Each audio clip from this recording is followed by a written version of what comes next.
तो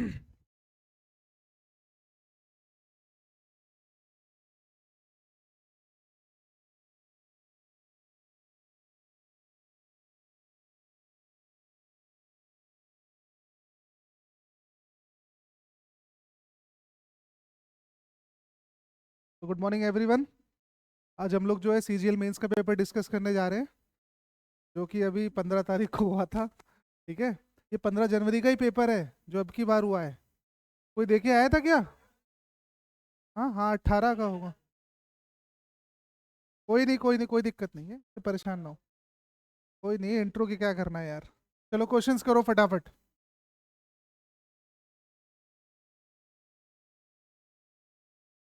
पेन चलाने की जरूरत ही नहीं है इस क्वेश्चन में। पेन चलाने की जरूरत ही नहीं है। हम्म। अच्छा, एक काम करते हैं, पहले हमें टिक क्या करना है, हमें ट्रू वाला टिक करना है ना। तो एक बात बताओ, पहले बोल रहा है ई ए से बड़ा है, तो क्या तुम ई से लेके यार डी के बीच में कोई सिंबल नहीं डाला है मैंने, यहाँ पर सेमी कॉलन है। चलो, अब कैसे करोगे इसको? सुनो, पहली बात तो ये जो क्वेश्चन है, ये दो पार्ट में टूट चुका है अब, है ना। तो हमें इसको सिंगल इक्वेशन बनाना होगा, पहला काम। तो कैसे बनेगा सिंगल इक्वेशन? ऐसे ही तो बनेगा। इसको तो मैं ऐसे ही लिख ले रहा हूँ, है ना। अब मुझे बताओ, इस वाले इक्वेशन को इसमें मिक्स करना है, तो मिक्स करने के लिए कौन सा पॉइंट है? सी है। तो बोल रहा है सी बड़ा है किससे? ई से। ई बड़ा बराबर एफ के, और एफ बराबर जी। अभी एक क्वेश्चन मैं भी पूछूंगा इसमें तुम लोगों से अलग से, ठीक है। तो पहला बोल रहा है ई ए से बड़ा है, क्या तुम ई से लेके ए तक जा सकते हो? सिंबल पलट रहे, सिंबल पलट रहे तो रिलेशन अननोन हो जाता है। अननोन केस में हम वैल्यूज को फॉल्स कर देते हैं। चलो अगला पूछ रहा है, क्या एफ बड़ा है डी से? एफ बड़ा है डी से, एफ से तुम्हें कहाँ जाना है? डी की तरफ। तो ध्यान से देखो, सिंबल पलट रहे हैं फिर से, यहीं पर सिंबल पलट रहे हैं, तो इसका मतलब अननोन रिलेशन का मतलब क्या हो गया? फॉल्स। अगला बोल रहा है जी बड़ा है सी से। जी सी से बड़ा है कि सी जी से बड़ा है? सी बड़ा है जी से, तो इसकी वैल्यू क्या हो जाएगी? फॉल्स। बी बड़ा है जी से, बी से जी पर जाना है, तो बी से जी पर मैं जा सकता हूँ। अच्छा, जाते टाइम मैंने तुम्हें बताया होगा कि रैंकिंग ऑफ सिंबल्स नाम की चीज होती है, बताया था। तो ग्रेटर, ग्रेटर, इक्वल, इक्वल में किसको रैंक देते हैं हम लोग? ग्रेटर को। तो इसको मुझे देना पड़ेगा, ठीक है। चलो एक क्वेश्चन मैं तुम्हें अपनी तरफ से देता हूँ, उसके बाद तुम्हें इसका आंसर देना। क्वेश्चन बोल रहा है ई ग्रेटर देन जी, फिर अगला बोल रहा है ई इक्वल्स टू जी। ठीक है, ऑप्शन दे दूं? ऑप्शन बोल रहा है first true, second true, both true, none true, मतलब कोई भी सही नहीं है, और लास्ट ऑप्शन है तुम्हारे पास आइदर वन और टू। बताओ क्या टिक करेंगे इसमें अब? आइदर वाला ऑप्शन टिक कर देंगे, क्योंकि यहाँ पर तुम देख सकते हो कि बेस सेम है। बेस सेम है, तो बेस सेम होने के बाद मैं दोनों इक्वेशन को मिक्स कर सकता हूँ। मिक्स करने के बाद मेरी वैल्यू क्या जनरेट होगी? ई ग्रेटर देन इक्वल्स टू जी। अब क्या ये वाली वैल्यू सही है? ये सही है ना। तो यहाँ पर वैसे तो ये भी फॉल्स थी अपनी जगह पर, अपनी जगह पर ये भी फॉल्स था, लेकिन जब दोनों को मैंने मिक्स किया तो ये वाली वैल्यू ट्रू बैठ रही है ना। ऐसे केस में कौन सा ऑप्शन टिक करेंगे? आइदर का। एक और दे दूं? एक और ले लो इसमें जरा तुम लोग, इसको देखता हूँ तुम लोग दे पाते हो कि नहीं।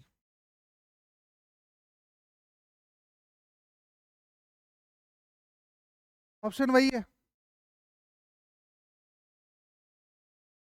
पक्का? हाँ।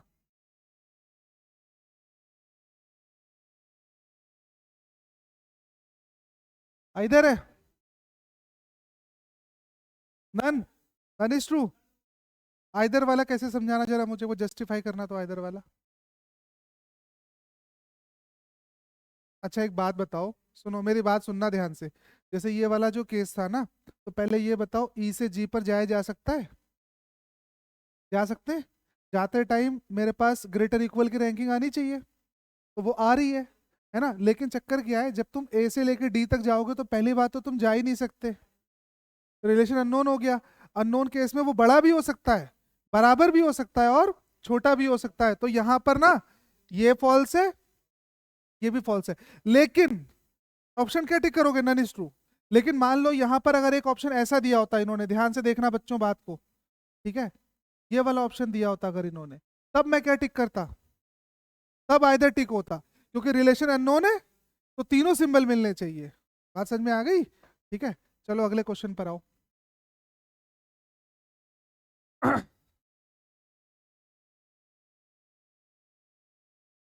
डाटा सफिशिएंसी का क्वेश्चन है, देखो पिछली बार मैंने 2 लेक्चर में पढ़ा चुका हूँ तुमको डाटा सफिशिएंसी में।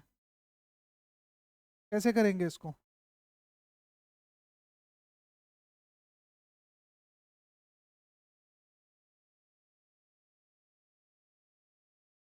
हाँ, सेकंड सफिशिएंट, डाटा इनसफिशिएंट। पहले सुन लो क्वेश्चन किसका पूछ रहा है। क्वेश्चन ये पूछ रहा है what is the code for fire. तो ध्यान से देखो,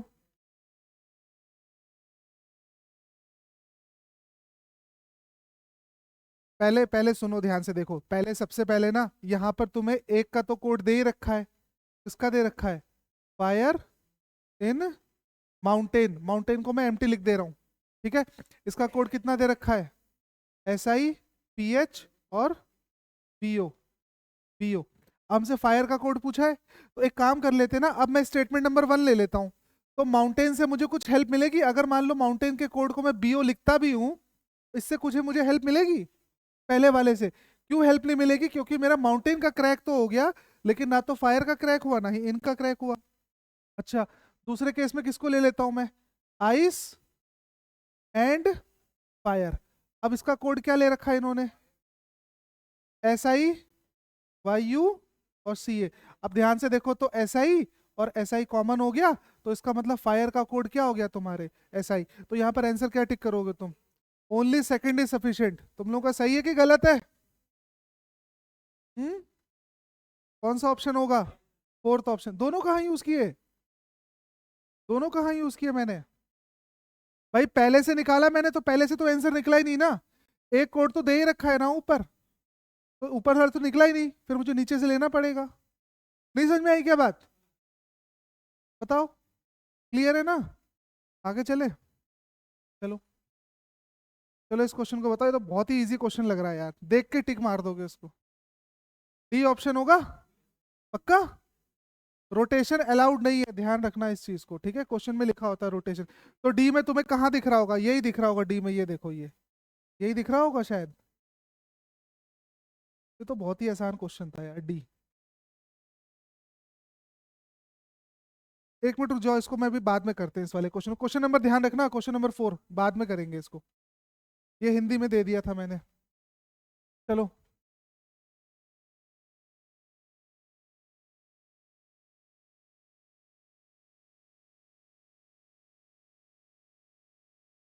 ऑप्शन डी। देखो कॉमन कॉमन तो नहीं निकल रहा है? कॉमन निकल रहा है क्या? एस कॉमन है, तो कॉमन कॉमन देख लो क्या क्या चीजें। 3 कॉमन है ना, तो ऑप्शन नंबर 4 ये मेरा आंसर बन जाएगा। सबको क्लियर है ना क्वेश्चन ये वाला? चलो आगे। अब ये तो फिर तुम्हारा क्या है, मिरर इमेज है। बताओ कौन सा आंसर बनेगा जल्दी से। डी? अरे डी तो वैसी गलत है बेटा। अच्छा, ए में क्या गलती है बताओ? हाँ, ये देखो, ये एन उल्टा लिख दिया इन्होंने। अभी सी भी बोल रहे हो तुम लोग, सारे ऑप्शन बोल रहे हो। सी में क्या गलती है? सी में क्या गलती है? हाँ, 7 उल्टा लिख दिया इन्होंने, बचा कौन सा? B option. चलो आगे, इसको बताओ अगला क्या आएगा।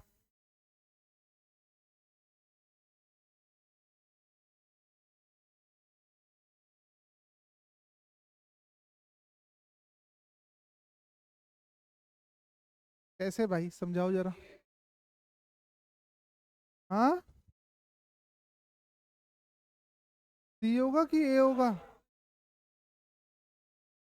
पहले आराम से सब्र कर लो पहले।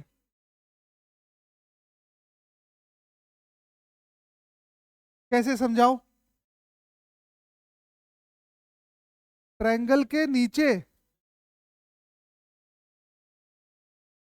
भाई रुको रुको रुको, 1 मिनट, 1 मिनट रुको।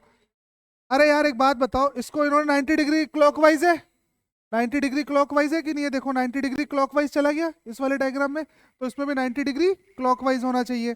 तो ये ऑप्शन तो एलिमिनेट हो गया यार, ए वाला ऑप्शन। कौन सा बचा तुम्हारा? सी वाला ऑप्शन बनेगा। कहाँ रेक्टेंगल बन रहा है भाई? वो यार वो चौड़ा कर दिया है थोड़ा सा मैंने इमेज, अगर वो एग्जाम में होता तो फिर इस तरीके से होता वो। ये स्क्वायर की बात कर रहे हो यार? ये बनाते टाइम थोड़ा सा चौड़ा हो गया था मेरे से। चलो समझ में आ गया, मतलब ये रेक्टेंगल नहीं है, स्क्वायर ही है ये। ठीक है। तुम लोग ना जो डबल मीनिंग बात करते हो ना, चलो इसको करो। तुम लोग सोचते हो कि तुम ही लोग होशियार हो, बाकी सब के सब गधे हैं। हाँ हाँ, फिगर की बात कर रहा हूँ मैं भी। चलो करो।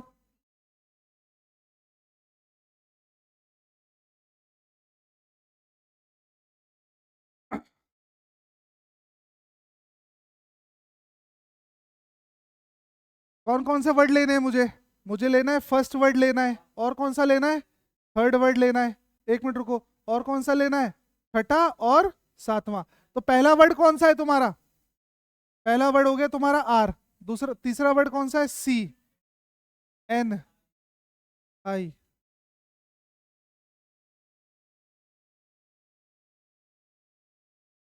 कोई वर्ड बन ही नहीं सकता।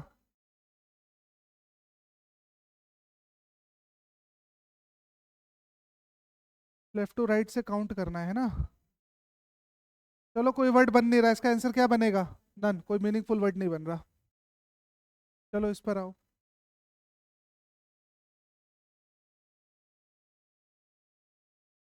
पहले सुन लो ध्यान से, तुम्हें बताना है कौन सा ग्रुप में नहीं है। तो जैसे पहला है पार्क, पहला ही आसान है, तो आसान क्वेश्चन है ना।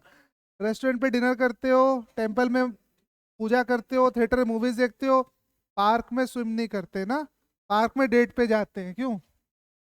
है ना?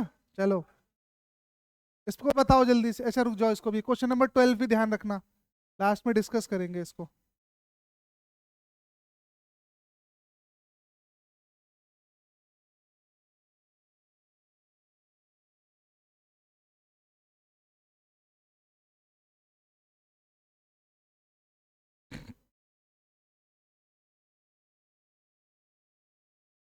करो फटाफट।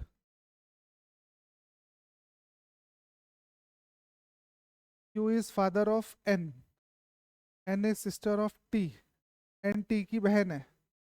ठीक है। T is wife of I, T I की वाइफ है, टी आई की वाइफ है।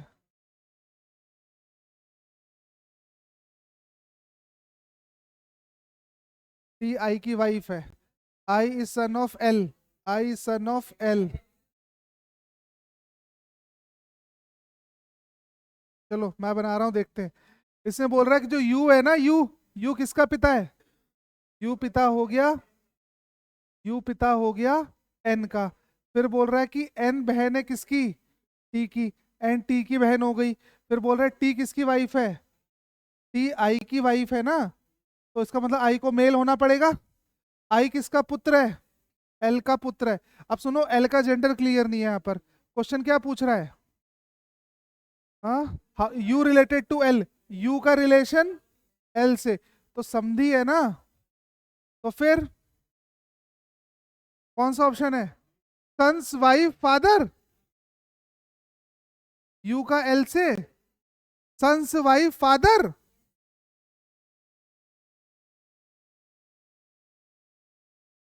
हाँ, सन्स। अरे यार एक बात बताओ, सुनो सुनो सुनो, तुम लोग U related to L, U का एल से क्या रिलेशन है? तो बेटी के हस्बैंड का वो क्या है?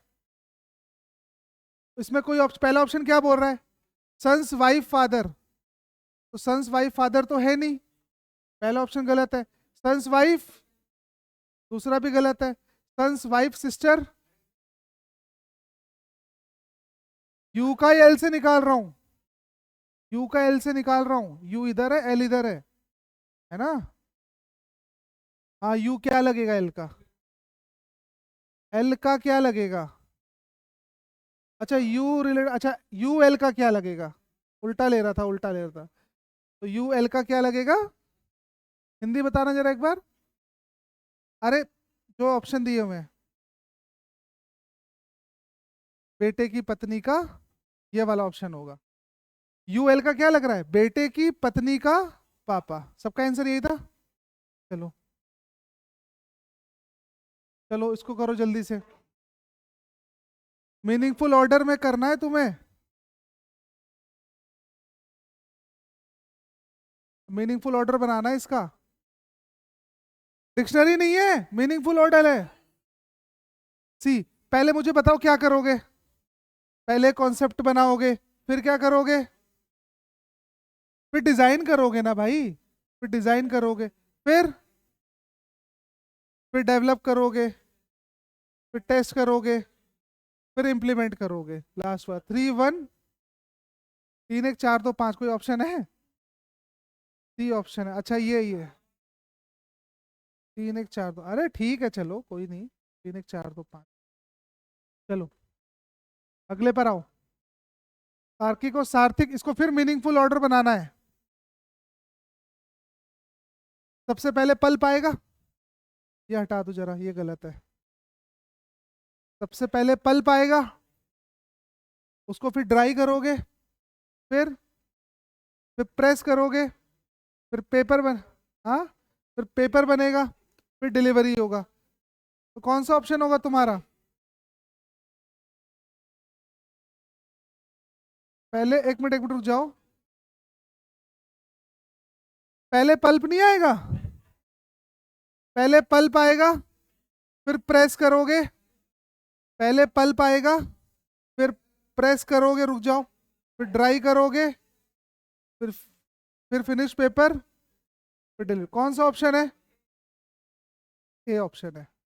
हाँ। हम्म। पल्प का मतलब ही होता है, पल्प का मतलब।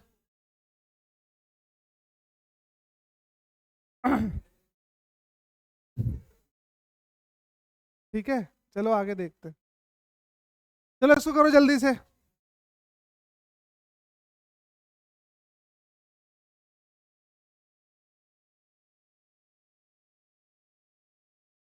9 5 6 10.5 23 x। अगला क्या होगा? Very good. कर लेने दो और जरा इनको, हाथ पैर मार लेने दो।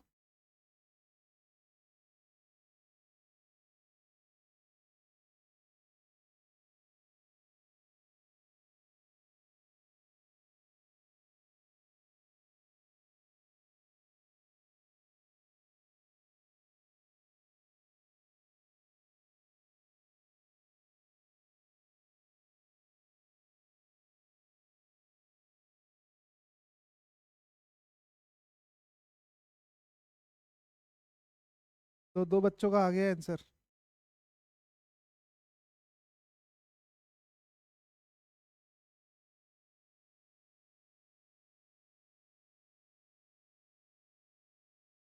समझ ले कैसे करना है इसको अब। सरेंडर करो। हाँ भाई। हाँ,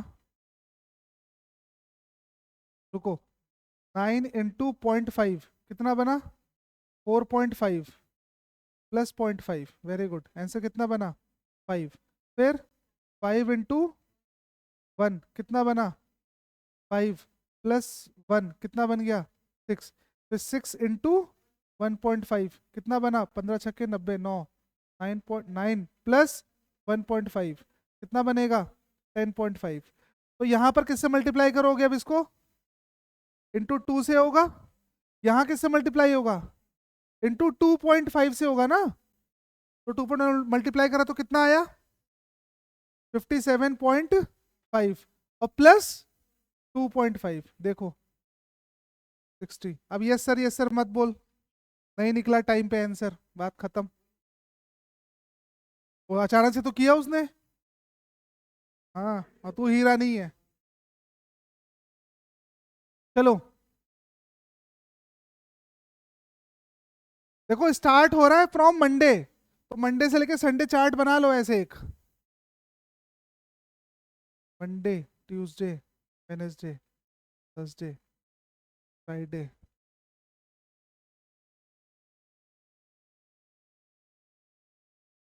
बस एक मिनट रुक जाओ, मैं हट रहा हूँ।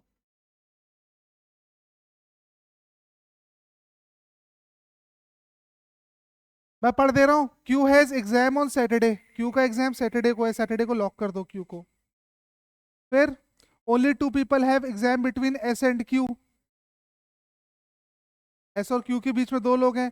आर का एग्जाम एस से पहले है लेकिन पी के बाद है। यू का एग्जाम टी के तुरंत बाद है। क्वेश्चन पूछ रहा है वी का एग्जाम कब होगा? संडे। और बस संडे संडे। चलो चेक करते हैं, रुको संडे, संडे वाला ऑप्शन चेक करते हैं। इसने बोला यहां तक तो सेट हो गया, फिर इसने बोला कि दो लोग हैं किसके बीच में, क्यू और एस के बीच में। कितने लोग हैं? दो, तो नीचे तो हो नहीं सकते, ऊपर जाना ही पड़ेगा एस को। फिर क्या बोल रहा है? आर का एग्जाम एस से पहले है लेकिन पी के बाद है, तो आर का एग्जाम क्या यहाँ होगा? अगर यहाँ रखोगे तो फिर पी के बाद नहीं हो पाएगा, तो यहाँ तो होगा आर। आर का एग्जाम एस से पहले और किसके बाद? पी के बाद। और यू का एग्जाम तुरंत किसके बाद है? टी के बाद। तो यू और टी लगातार आने चाहिए। कहाँ दिख रहा है लगातार मुझे? ये दिख रहा है। यू का एग्जाम टी के बाद है, कौन बचा लास्ट में? वी। तो वी का एग्जाम संडे। सबसे हो गया था क्वेश्चन ये वाला। चलो फट से ब्लड रिलेशन बना दो इसका तुरंत ही।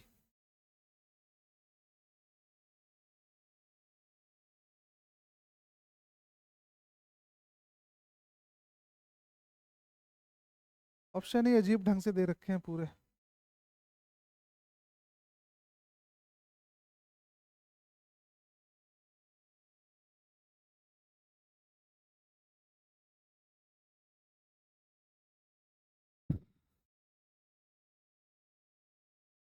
सेकंड ऑप्शन, एक का आंसर है सेकंड, बाकी लोग भी देखो जल्दी जल्दी बताओ भाई। सेकंड है। सेकंड। यू प्लस वी का मतलब क्या हुआ? ये वाला देखो, यू प्लस वी का मतलब ये ना, तो यू जो है वो किसकी माँ है? वी की माँ है। वी डिवाइड बाय डब्ल्यू का मतलब क्या हुआ? वी किसका पिता है? डब्ल्यू का पिता है। डब्ल्यू माइनस वाई का मतलब क्या हुआ? डब ए बी का, अरे डब्ल्यू वाई का भाई है। डब्ल्यू भाई है भाई। डब्ल्यू किसका भाई है? वाई का भाई है। वाई इंटू जेड का मतलब क्या हुआ? वाई जो है वो जेड की पत्नी है। वाई किसकी पत्नी है? जेड की पत्नी है। तो जेड को मेल होना पड़ेगा। क्वेश्चन क्या पूछा था? यू का जेड से, तो क्या आंसर? हाँ,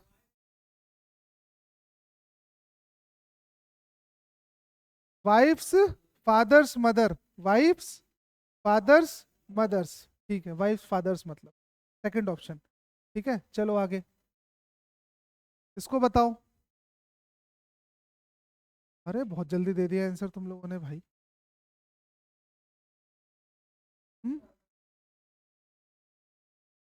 वेरी गुड। अपोजिट है का,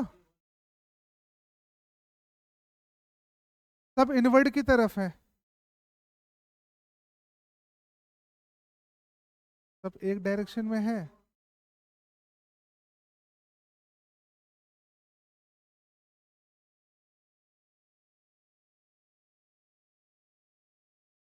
तो ऐसे तो ए भी लग सकता है भाई, ए का भी मुंह उधर है सामने।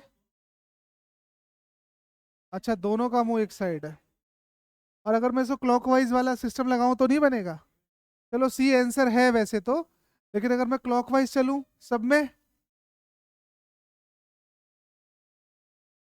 तब भी सी नहीं आ पाएगा क्लॉकवाइज में। चलो ठीक है, सी आंसर है इसका, तो आसान है। इसका बताओ।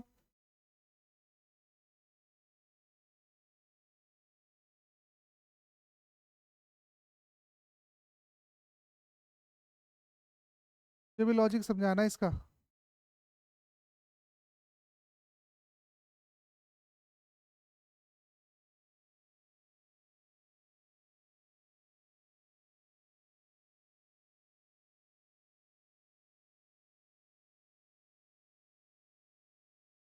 T dot star, T dot star, T dot star. 3 dot star A होगा। तुम्हारा आंसर आ गया है?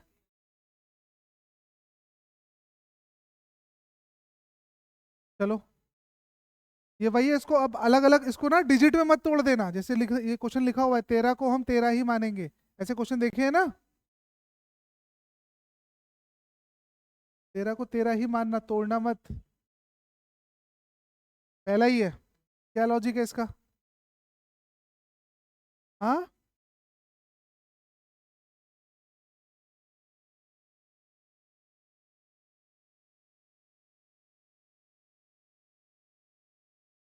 अगर मैंने 31 इंटू 11 किया तो वैल्यू बनेगी 341 है। अच्छा, ऐसे ही सबको मैं इंटू 11 करूंगा तो वैल्यू कितनी बनेगी? 198। लेकिन जब मैं 13 इंटू 11 करूंगा तो वैल्यू कितनी बनेगी? कितनी बनेगी? 143। इसलिए ये वाला ऑप्शन गलत है। ठीक है, चलो। चलो एक बार इसको देखो जरा, एक बार इस क्वेश्चन को देखो। मैं क्वेश्चन एक बार बोल दे रहा हूँ। अरविंद के पास ब्लू ग्रीन वाइट मार्बल्स हैं। क्वेश्चन ये पूछ रहा है कि परसेंटेज ऑफ वाइट मार्बल्स, ठीक है ना।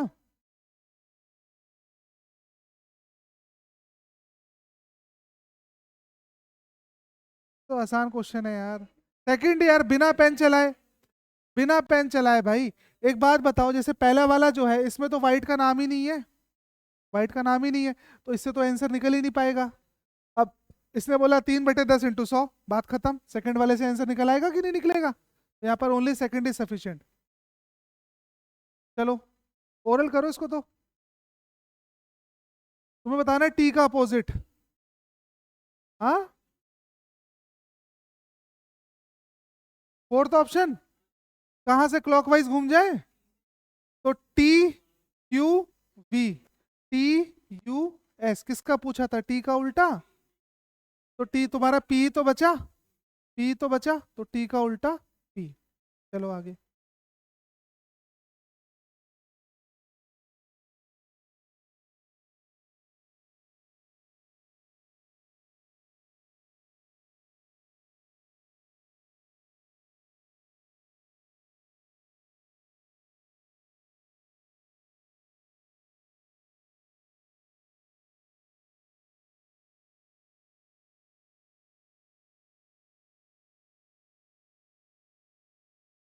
पंद्रह पंद्रह,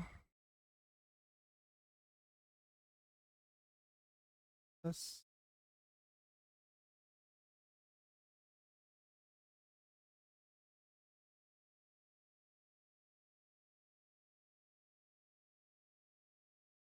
किसके बदले? ए का मतलब है डिवाइड,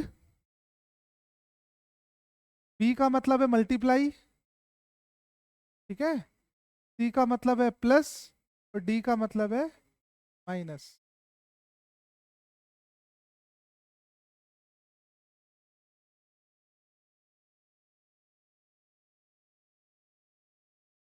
कोई ऑप्शन मैच नहीं कर रहा? ये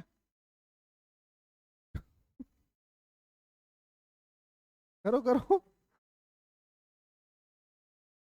चलो, बी का मतलब क्या है, जरा मुझे ये प्लेसेस फिल करा दो। बी का मतलब क्या है? इनटू, यहाँ पर आएगा इनटू, है ना। फिर डी का मतलब क्या है? माइनस। फिर क्या आएगा? बी का मतलब क्या है? इनटू। फिर सी का मतलब क्या है? प्लस। फिर ए का मतलब क्या है? डिवाइड। फिर नहीं, क्या आगे आएगा? 7 के बाद डी, डी का मतलब क्या है? माइनस। फिर बी का मतलब क्या है? इनटू। फिर सी का मतलब क्या है? प्लस। फिर ए का मतलब क्या है? डिवाइड। फिर सी का मतलब क्या है? प्लस, है ना। तो बॉड मास लगाएंगे हम लोग। बॉड मास अब तुम्हें समझ में आ रहा होगा, मैं सॉल्व नहीं कर रहा, पूरा आंसर टिक कर दे रहा हूँ। 242, ठीक है। चलो,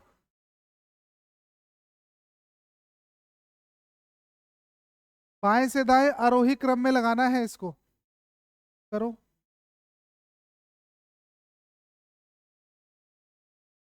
ऑप्शन नंबर बोला करो बेटा।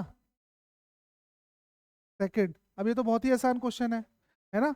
आरोही क्रम में लगाना है तो सबसे पहले कौन आएगा तुम्हारा, एक, फिर कौन आएगा, दो, फिर तीन, चार, पाँच, छ, आठ। तो क्वेश्चन क्या पूछ रहा है, स्थिति अपरिवर्तित रहेगी, तो अपरिवर्तित किसकी है, एक तो दो की है और तीन की भी है और किसी की नहीं, तो आंसर क्या बनेगा तुम्हारा, ऑप्शन नंबर टू। ठीक है ना। अच्छा एक चीज तुमने देखा यार, देखो पेपर का पैटर्न एक कांस्टेंट है, एक ही चीज बार बार तरीके से पूछ रहा है वो, जो पिछले साल का पेपर था मैं तुम्हें कराया था, है ना, फिक्स पैटर्न चल रहा है पूरा, कुछ अलग से कुछ भी नहीं आ रहा है। डाटा सफिशिएंसी छोड़ना मत भाई, ठीक है, उसके बहुत सारे क्वेश्चन पूछता है वो। कुछ भी पूछे, वैसे तुम लोगों के लिए तो आसान ही है, ये तो कर लिया था, ये कर लिया था। रुको। क्या बताओ, इसने पूछा है हैशटैग के और परसेंटेज के बदले क्या लिख दूं कि वैल्यू मेरी जस्टिफाई हो जाए, हैशटैग और परसेंटेज के बदले।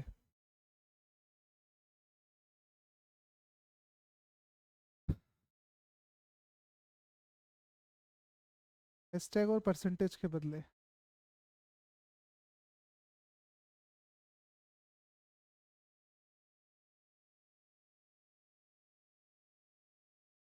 एक मिनट, क्या लिख दूं कि वैल्यू जस्टिफाई हो जाए।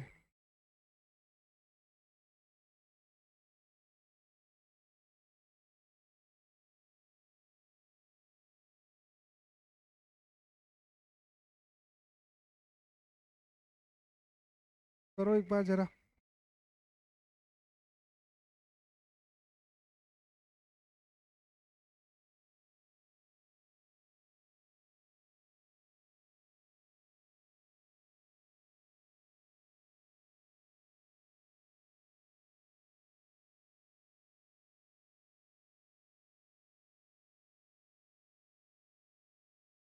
क्या लॉजिक पे, हाँ, चार प्लस चार माइनस, तुम लोग ऑप्शन कौन सा टिक कर रहे हो, सेकंड, रख के देख लेते हैं इसको, है ना। तो हैशटैग का मतलब है बी, ई और जे, ठीक है। और फिर परसेंटेज का मतलब क्या है, ओ, आर, डब्लू। अब जरा मुझे बताओ कैसे कर रहे हो तुम इसको, बी की वैल्यू दो, ई की वैल्यू पाँच, जे की वैल्यू दस, एक्स की वैल्यू चौबीस, एक है। अब बताओ जरा कैसे कर रहे हो इसको।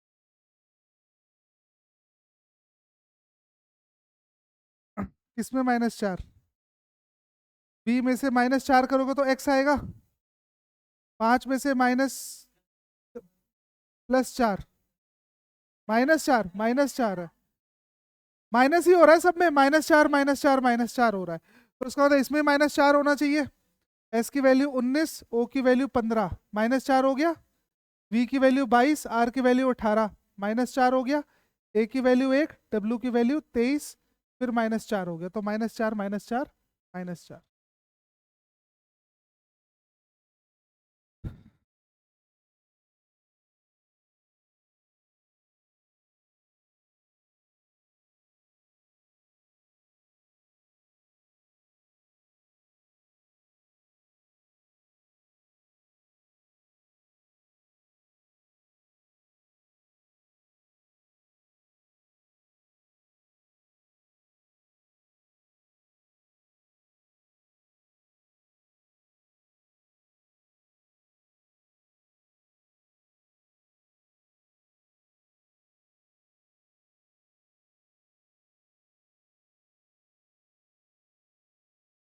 पूछा है कि which of the following represent the position of O with respect to R, O की पोजीशन आर के रिस्पेक्ट में क्या होगी आपको बताना है।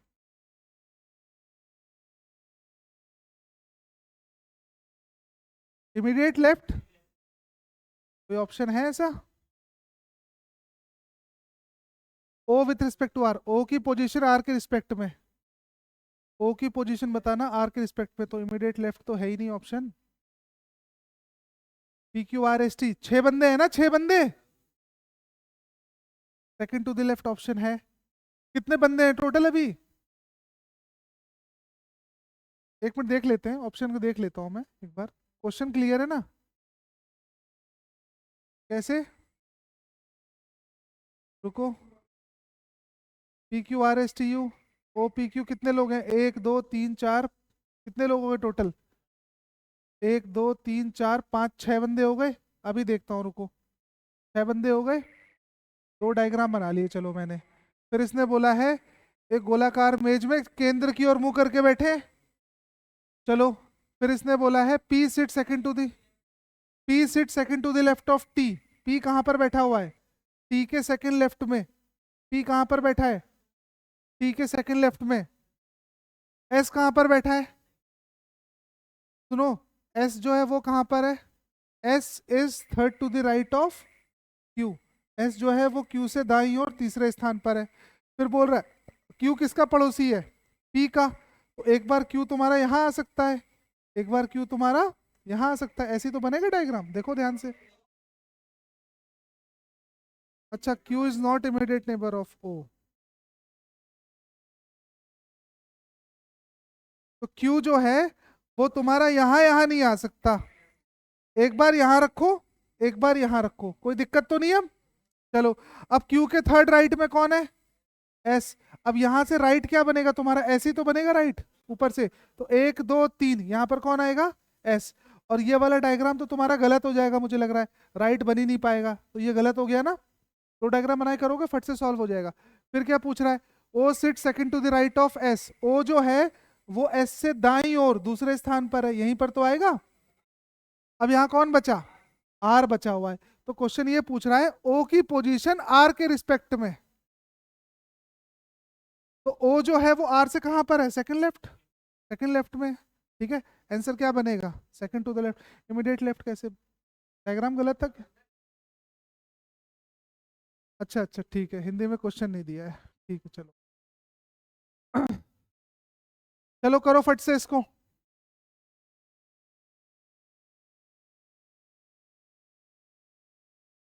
अभी दो तीन क्वेश्चन मैं भी पूछता हूँ तुमसे, रुको।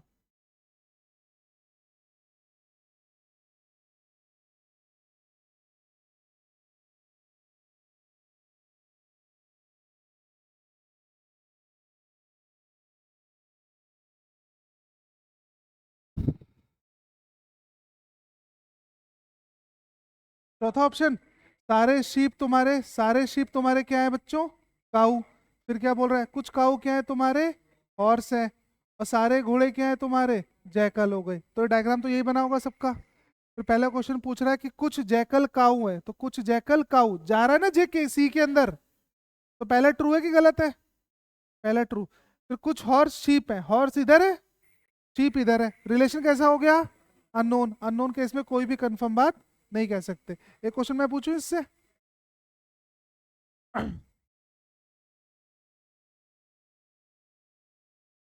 डायग्राम बताना जरा कैसे था? एस किसके अंदर था? पूरा एस किसके अंदर? काऊ के अंदर। फिर थोड़ा सा काऊ किसके अंदर? हॉर्स के अंदर। और पूरा हॉर्स किसके अंदर? जयकाल के अंदर।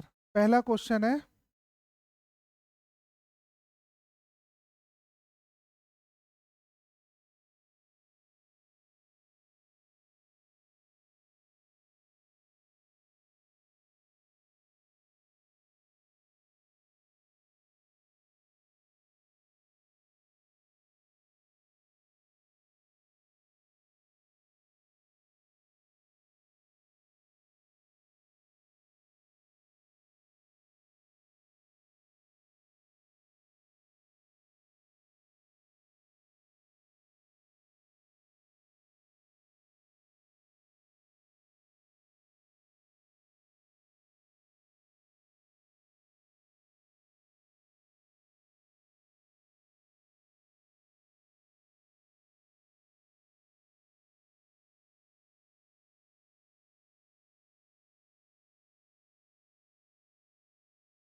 चलो क्या ऑप्शन टिक करोगे?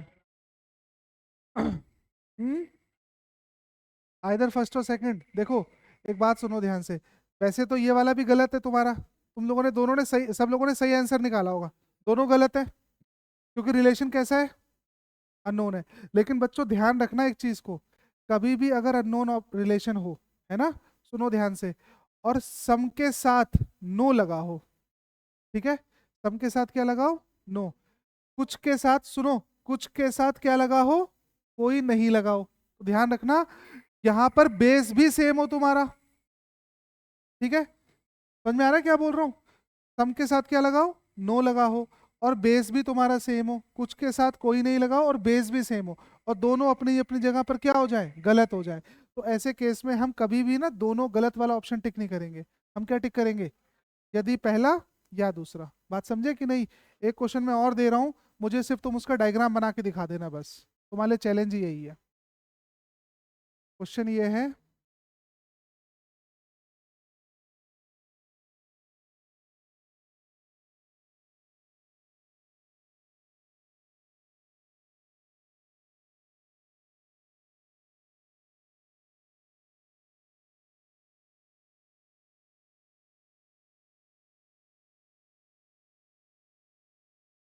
लो, सिर्फ इसी का डायग्राम बना के दिखा दो बस।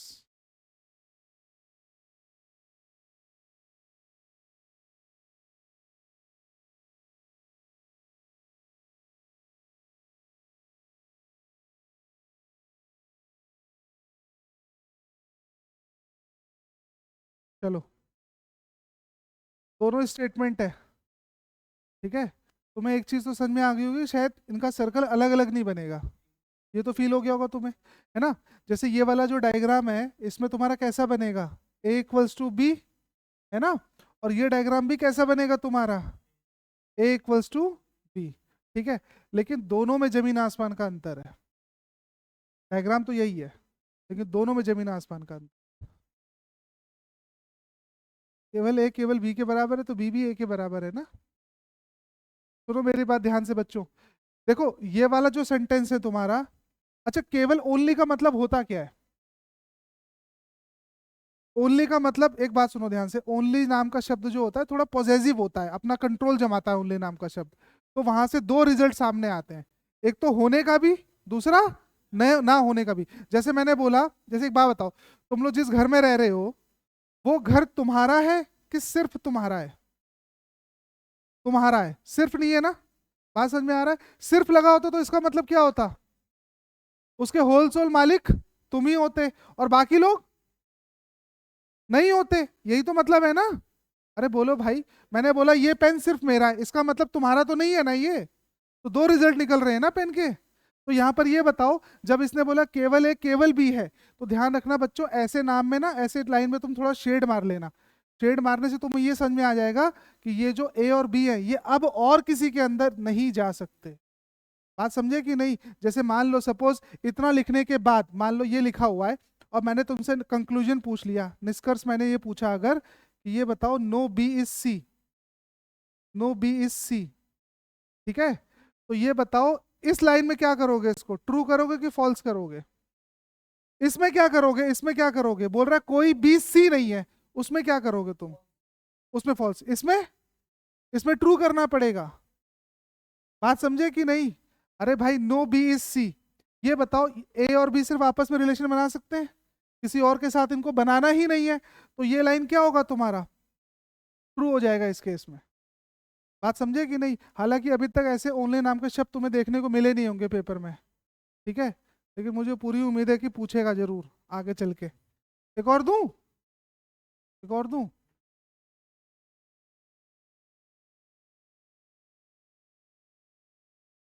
चलो पहले इसको कर लो, पहले इसको कर लो, बड़े जल्दी। टी गार्डन्स डेली, जल्दी कर लो, जल्दी कर लो। किसका पूछा है इन्होंने? शी का पूछा है, तो शी वहां भी है, शी यहाँ भी है, तो क्या दिख रहा है तुम्हें? एमपी, ठीक है ना? अब चलो कुछ क्वेश्चन मेरी तरफ से लो पहले, ठीक है? हाँ, भी ले रहा हूँ उनको, रुको। हाँ,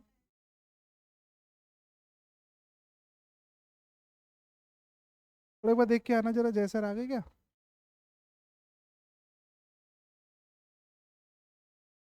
हाँ चलो, एक क्वेश्चन ये लो तुम लोग। अब फिर से तुम्हारे लिए चैलेंज है ये वाला क्वेश्चन। मुझे सिर्फ इसका डायग्राम बना के दिखा दो।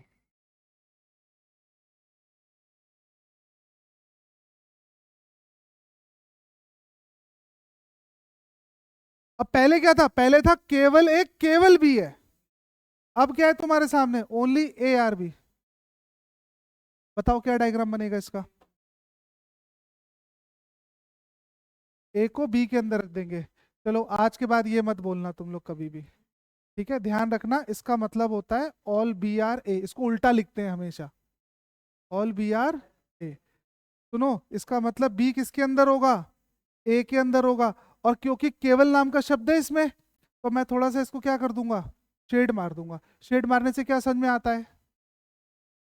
सिर्फ और सिर्फ बी किसके अंदर जा सकता है और किसी के अंदर वो नहीं जा सकता। तो इसका मतलब बी किसी दूसरे के साथ नेगेटिव रिलेशन प्ले करेगा। बोलो हाँ या ना। अगर मैं बोलूं कि कोई भी बी सी नहीं है, तो लाइन ट्रू या फॉल्स? कोई भी बी सी नहीं है तो वो ट्रू हो जाएगी। अच्छा ये बता, एक लाइन और सुनना ध्यान से। मैंने बोला सारे ए सी हो सकते हैं, आंसर दो। सारे ए सी हो सकते हैं?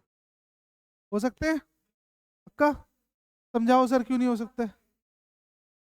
हाँ, वेरी गुड। एक बात सुनो भाई, अगर तुमने सारे ए को सी बनाया तो उसके अंदर कौन घुस जाएगा फिर? बी भी घुस जाएगा उसके अंदर।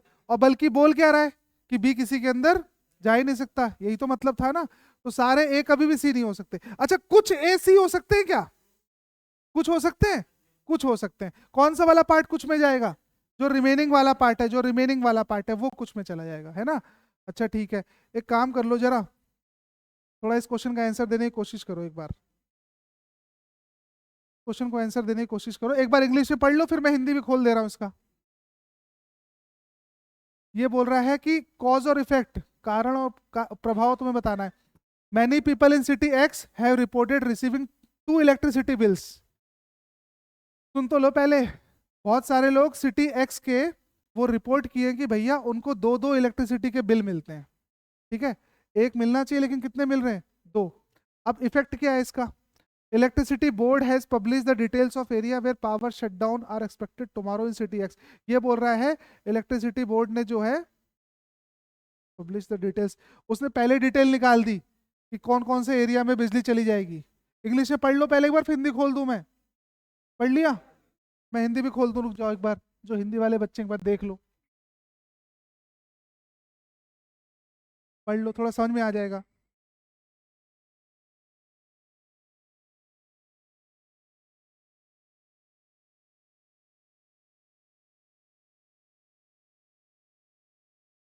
फर्स्ट होगा आंसर।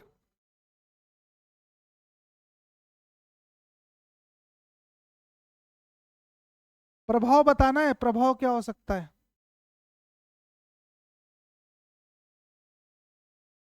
अच्छा एक बात बताओ, जो कारण है वो किसके बारे में बोल रहा है? कारण क्या बोल रहा है? कारण बोल रहा है कि बिजली की दो दो बिल आ गए, दो दो बिल आ गए तो उसके लिए शिकायत कर दी गई है।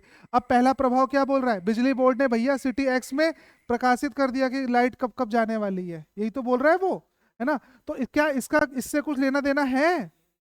अच्छा दूसरा, दूसरा तो प्रभाव बता रहा होगा ना कि भैया उसने बोला कि कई बिल प्रेजेंट हो गए लेकिन अब 48 घंटे के अंदर इसका समाधान कर देंगे। तो तुम्हारा कौन सा आंसर टिक होगा? फर्स्ट वाला ऑप्शन। अच्छा अच्छा, ये कोई मत, हाँ थर्ड होगा? फोर्थ आंसर दे रहे हो? कई इलाकों में बिजली बोर्ड कार्यालयों के बाहर लंबी कतारें दिखाई देखी गई हैं। हाँ, दो दो लाइन आएंगे। चलो इसका वैसे तो मुझे भी कंफर्म नहीं है क्या आंसर है, मैं एक बार जरा सॉल्यूशन से मैच करता हूँ। तुम लोग अपने आंसर बोलो वैसे एक बार। फोर्थ है? रुक जाए एक मिनट, क्वेश्चन नंबर कौन सा है ये?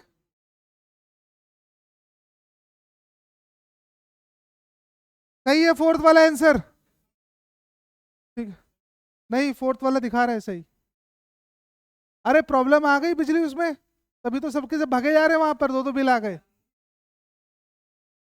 हाँ तो एक बात बताओ, सूचना सिटी एक्स में कई लोगों ने इस महीने एक के बजाय दो बिल आने की सूचना दी गई है, सूचना भी दे दी है।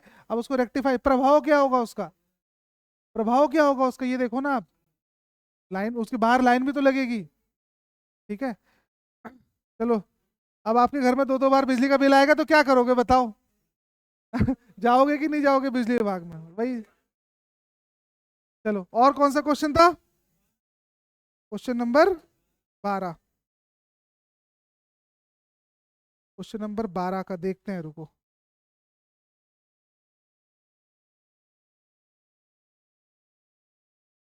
पहले क्वेश्चन एक बार इंग्लिश में पढ़ लो, फिर हिंदी में खोल दे रहा हूँ।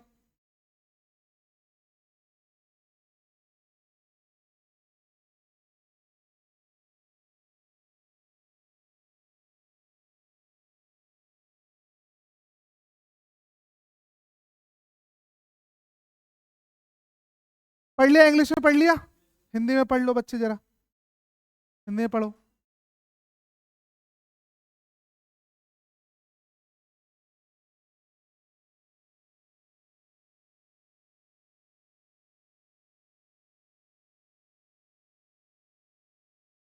पढ़ लिया, निकाल लिया तूने पेपर, खुशी मिल गई तुझे, हैं? हम्म। चलो, क्वेश्चन बोल क्या रहा है जरा समझाना मुझे एक बार, तो कोई भाई बच्चा समझाओ, पूरा समझाना क्वेश्चन को एक बार। इंग्लिश में खोल दूं? बताओ। हाँ भाई काना, क्या समझाना चाह रहा है क्वेश्चन, बता मुझे। पाठक, क्या बोलना चाह रहा है question?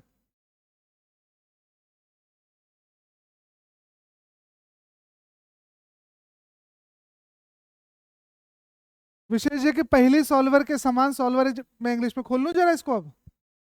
Similar to expert puzzle solver, solver S employs systematic problem on solving approaches, ensuring efficient, accurate solution complex challenges. सुनो, यहाँ पर पहला क्या बोल रहा है? Efficient accuracy solver S is resolving complex challenge may be attributed to the systematic problem solving method. Solver S utilizes systematic problem solving. इसका वैसे तो यार इसका ये वाला आंसर बनेगा फर्स्ट और सेकंड। ठीक है, अब इसमें क्वेश्चन समझाओ ना मुझे तुम लोग, मैंने तो समझा लिया इसको। रुक जाओ, पहले क्या बोल रहा है? विशेषज्ञ पहले पहली सॉल्वरों के समान सॉल्वर एक जटिल चुनौतियों के लिए कुशल और सटीक समाधान सुनिश्चित करने के लिए व्यवस्थित समस्या समाधान, इतनी प्योर हिंदी लिख दी है ना भाई साहब। रुक जाओ, जो पजल सॉल्वर होते हैं, पजल सॉल्वर जैसे कौन होता है पजल सॉल्वर? बड़े बड़े जो पजल्स आते हैं उनके जो सॉल्वर होते हैं, ठीक है, उसी तरीके से solver S employ systematic problem solving approaches. Solver जो एस है ना, उसने क्या किया है, एक सिस्टमेटिक प्रॉब्लम सॉल्विंग अप्रोच को उसने फॉलो कर लिया है। ठीक है, जिसकी वजह से रिजल्ट जो है वो बहुत ही सटीक आ रहा है, और जो तुम्हारे कॉम्प्लेक्स क्वेश्चन होते हैं उनका भी हल मिल जा रहा है। कुल मिला के क्वेश्चन यही कहना चाह रहा है। ठीक है, अब तुम इससे क्या निष्कर्ष निकालते हो? निष्कर्ष क्या निकालते हो? बोल रहा है the efficiency and accuracy of solver S in resolving complex problem may be attributed to their systematic problem solving method. ये बोल रहा है कि सॉल्वर एस की जो एफिशिएंसी और एक्यूरेसी है, ठीक है, उसकी वजह से, वो किसकी वजह से आ रही है? सिस्टमैटिक प्रॉब्लम सॉल्विंग मेथड, वो एक सिस्टमैटिक सॉल्विंग प्रॉब्लम मेथड को अपना रहे हैं जिसकी वजह से उनके क्वेश्चंस सॉल्व हो जा रहे हैं, ऐसे समझ लो। तो सही है कि गलत है? सही है। अच्छा भाई, बहुत ज्यादा अच्छे से मैं भी समझा नहीं पाऊंगा इस क्वेश्चन को, लेकिन थोड़ा फीलिंग समझ जाना। ठीक है, अगला क्या बोल रहा है? सॉल्वर एस जो है, सॉल्वर एस वही तकनीक अपना रहा है जो तुम्हारा जो पजल सॉल्व कर रहा था ना, वो वाला बंदा जो अपना रहा है, तो कुछ ना कुछ वही तकनीक अपना रहा है। तो सही है कि गलत है? ये भी सही है, तो यहाँ पर तुम्हारे दोनों सही है। और कोई क्वेश्चन बचा? कंप्लीट।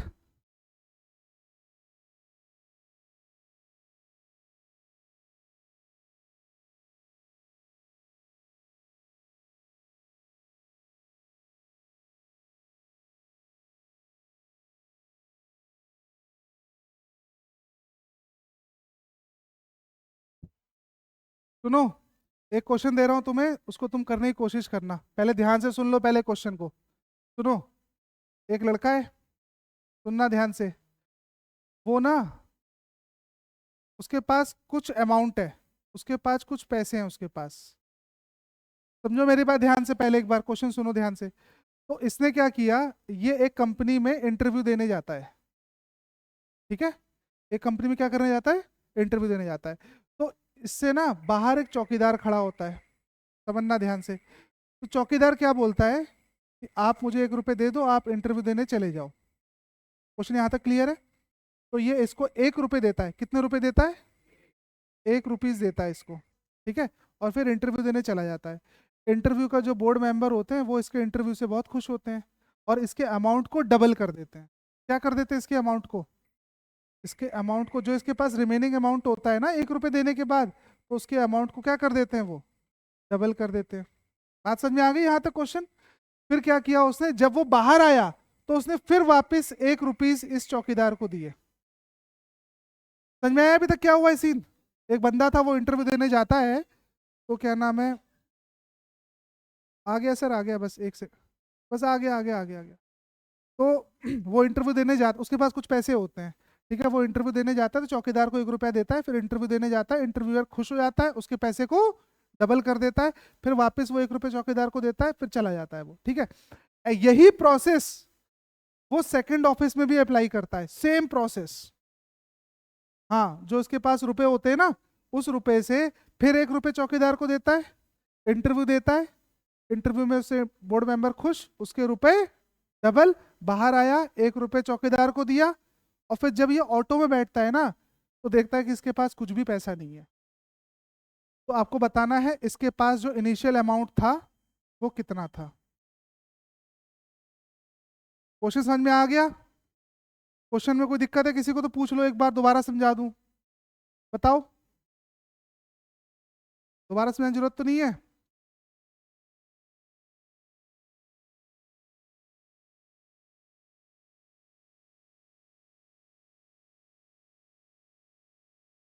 हाँ, बाहर आते भी चौकीदार को दी, जाते भी दे रहा है, बाहर आके भी दे रहा है।